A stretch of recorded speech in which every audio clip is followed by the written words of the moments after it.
হারিয়ে যাব তোমার ভালোবাসায় প্রতিপলে। আছো প্রভু তোমার বাণীর ওই আলোতে, পেয়েছি নিজেকে প্রিয় যিশু। প্রভু যীশু খ্রিস্টের মিষ্টি মধুর নামে আপনাদের প্রত্যেককে জানাই আন্তরিক অভিবাদন।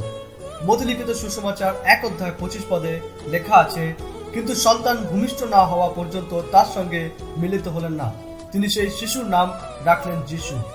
ঈশ্বর পুত্র কুমারী মরিয়মের গর্ভে জন্ম নিয়েছিলেন এবং যোসেফ তার নাম যিশু রাখলেন। স্বর্গ থেকে তাকে এই আজ্ঞাই করা হয়েছিল।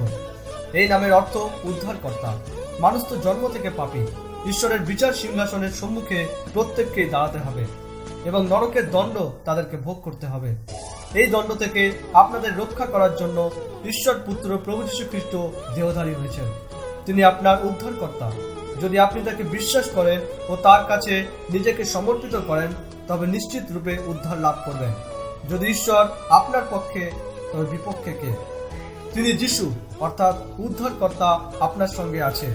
আপনি কি তার সঙ্গে আছেন? এই বাক্যকে বুঝুন ও সঠিক নির্ণয় জীবনে গ্রহণ করে উদ্ধারকে লাভ করুন। ধন্যবাদ। হারিয়ে যাব